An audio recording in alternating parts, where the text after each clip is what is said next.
2021년 2월 19일 금요일 사순절 새벽기도입니다. 요한복음 12장 20절부터 28절까지 말씀 가지고 영광을 얻을 때가 왔도다 라는 제목으로 함께 하나님의 말씀을 나누겠습니다. 요한복음 12장 20절부터 28절까지 먼저 읽어드립니다. 명절에 예배하러 올라온 사람 중에 헬라인 몇이 있는데 그들이 갈릴리 벳세다 사람 빌립에게 가서 청하여 이르되 선생이여 우리가 예수를 배웁고자 하나이다 하니 빌립이 안드레에게 가서 말하고 안드레와 빌립이 예수께 가서 여쭈니 예수께서 대답하여 이르시되 인자가 영광을 얻을 때가 왔도다. 내가 진실로 진실로 너희에게 이르노니 한 알의 밀이 땅에 떨어져 죽지 아니하면 한 알 그대로 있고 죽으면 많은 열매를 맺느니라. 자기의 생명을 사랑하는 자는 잃어버릴 것이요 이 세상에서 자기의 생명을 미워하는 자는 영생하도록 보전하리라. 사람이 나를 섬기려면 나를 따르라. 나 있는 곳에 나를 섬기는 자도 거기 있으리니 사람이 나를 섬기면 내 아버지께서 그를 귀히 여기시리라. 지금 내 마음이 괴로우니 무슨 말을 하리요? 아버지여 나를 구원하여 이 때를 면하게 하여 주옵소서. 그러나 내가 이를 위하여 이 때에 왔나이다. 아버지여 아버지의 이름을 영광스럽게 하옵소서 하시니 이에 하늘에서 소리가 나서 이르되 내가 이미 영광스럽게 하였고 또다시 영광스럽게 하리라 하시니. 아멘. 성경은 이 내용 저 내용을 섞어가면서 하고 싶은 이야기, 일어난 사건들을 나열해 놓은 책이 아닙니다. 성경은 일관성 있게 한 가지 방향으로 기록하고 있습니다.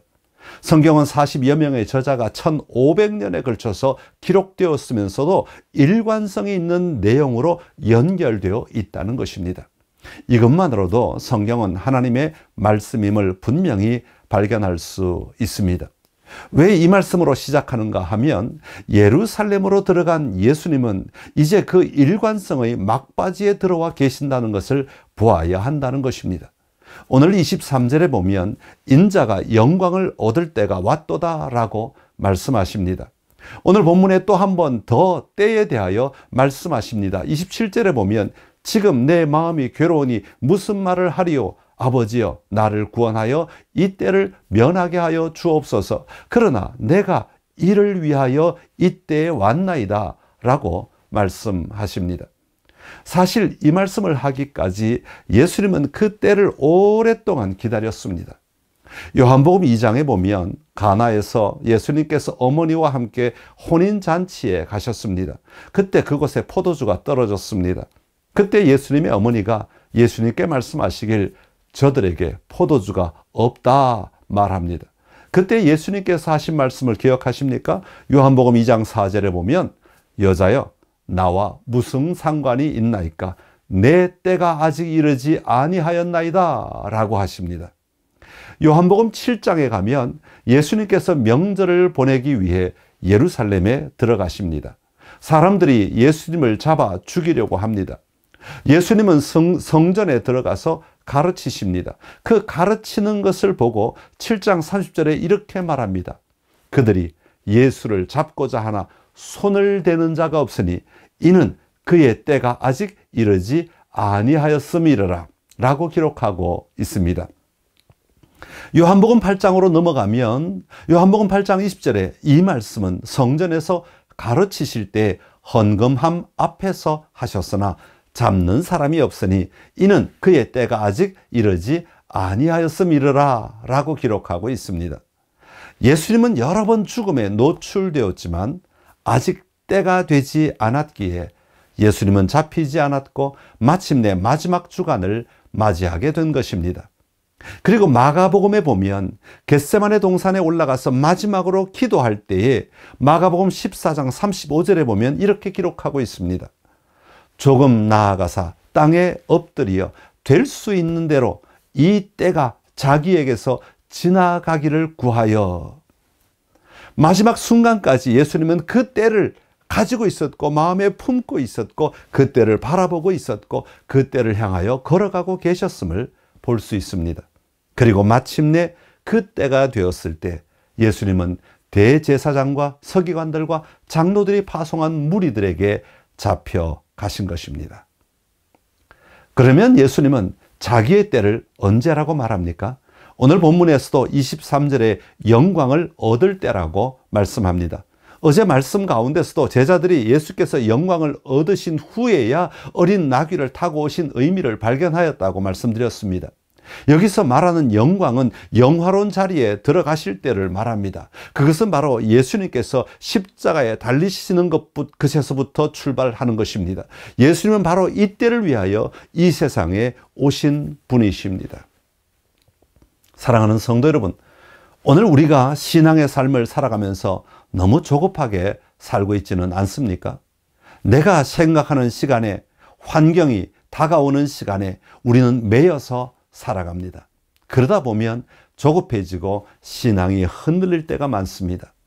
예수님은 하나님이 허락하신 그때를 분명히 보고 있었고 그때를 향하여 걸음을 옮겨 놓으시며 끝까지 인내하시고 도전하신 것입니다. 오늘 우리의 삶에도 예수님의 손길이 머물 때를 기다리며 바라보고 담대하게 나아가는 성도가 되어야 할 것입니다. 그때가 될 때 참 승리를 누릴 수 있게 될 것입니다. 그렇다면 예수님께서는 왜 영광의 자리로 나아가시겠습니까? 왜 예수님께서 십자가로 나아가셔야만 했습니까? 왜 그때를 기다리시며 그때의 일을 하셔야 합니까? 그것은 바로 생명을 얻도록 하기 위한 것입니다. 생명을 얻고 생명을 누리는 삶에 대해 말씀하고 계십니다. 예수님은 이 생명을 얻는 것에 대하여 자연의 원리를 가지고 설명하십니다. 그것은 바로 한 알의 밀이 땅에 떨어져 죽지 아니하면 한 알 그대로 있고 죽으면 많은 열매를 맺는다고 말씀하십니다. 그러면서 이 말씀의 의미를 설명하십니다. 자기의 생명을 사랑하는 자는 잃어버릴 것이요 이 세상에서 자기의 생명을 미워하는 자는 영생하도록 보존하리라는 것입니다. 이처럼 예수님께서도 죽으실 때 많은 생명을 맺을 수 있게 된다는 것입니다. 죽어야만 살 수 있다는 원리입니다. 그런데 여러분 가지신 묵상집에 보면 귀한 설명을 하나 하고 있습니다. 그것은 하늘의 밀, 씨앗은 생명을 지니고 있어야 합니다. 생명이 없는 씨앗은 썩어도 열매를 맺을 수 없습니다. 그러니까 생명을 지닌 씨앗이 죽을 때 열매를 맺을 수 있게 됩니다. 씨앗 안에 있는 생명은 어떤 생명입니까? 바로 예수님의 생명입니다. 이 예수님의 생명을 누리기 위해 우리는 썩어지는 밀알이 되어야 합니다. 25절의 말씀입니다.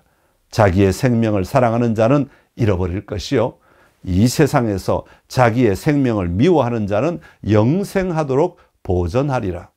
자기 생명을 사랑하는 자라고 말할 때의 생명과 그 다음에 말하는 영생은 다릅니다.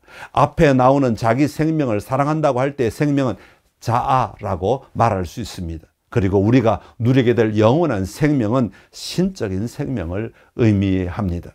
우리의 욕망, 우리의 생각, 우리의 소원과 함께하는 우리의 인격이 예수 그리스도에게 복종할 때 영원한 생명이 우리에게 충만하게 됩니다. 우리가 하나님의 생명을 누리기 위해서는 그냥 주어지는 것이 아닙니다. 교회 다니기만 하면 그저 누리는 것이 아닙니다. 분명하게 우리의 삶의 가치를 내려놓을 때 영원한 생명의 기쁨을 누릴 수 있게 될 것입니다.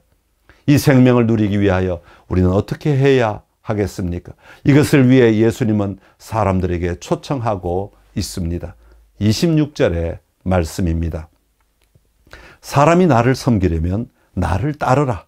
나 있는 곳에 나를 섬기는 자도 거기 있으리니 사람이 나를 섬기면 내 아버지께서 그를 귀히 여기시리라. 아멘. 우리가 그 생명을 누리는 자리로 나아가기 위해서는 예수님을 따르는 자가 되어야 합니다. 사람이 나를 섬기려면 나를 따르라고 하였습니다. 예수님을 따라가야 합니다. 예수님이 가자고 하시는 그곳에 내가 머물러 있어야 합니다. 예수님이 계신 곳에 나도 가 있어야 합니다. 많은 경우 우리는 내가 있고 싶은 자리에 있으면서 예수님을 오라고 합니다. 지금 예수님이 말씀하시는 것은 그것과는 반대의 말씀입니다. 예수님이 계신 곳에 내가 가야 합니다. 내가 내 삶의 자리를 떠나야 합니다. 내가 가진 것을 내려놓아야 합니다. 그럴 때 주님을 따르는 자리에 설 수 있게 됩니다. 또한 예수님은 나를 섬기려면 나를 섬기는 자도 거기 있으리라고 하십니다. 예수님이 계신 곳에 나도 가기 위해서 필요한 것은 우리의 섬김입니다. 우리의 섬김은 영적인 섬김을 말하지 않습니다. 오늘 내 삶의 현장에서 예수님을 향하여 섬기듯 살아가는 것입니다. 세상을 섬기는 섬김을 통하여 그 생명을 누리는 삶을 살 수 있게 되는 것입니다. 사랑하는 성도 여러분, 우리가 예수님께 나아가 예수님을 따르고 예수님의 생명을 품고 내가 죽을 때 우리는 새로운 생명으로 나타나게 될 것입니다. 그리고 그 생명으로 우리의 삶의 현장에서 섬기며 살아갈 때 하나님의 기뻐하심을 누리며 살아갈 수 있게 됩니다. 이 사순절 기간 동안에 주님으로 말미암아 누리는 생명의 삶을 살아가는 매일의 삶이 되시기를 기원합니다.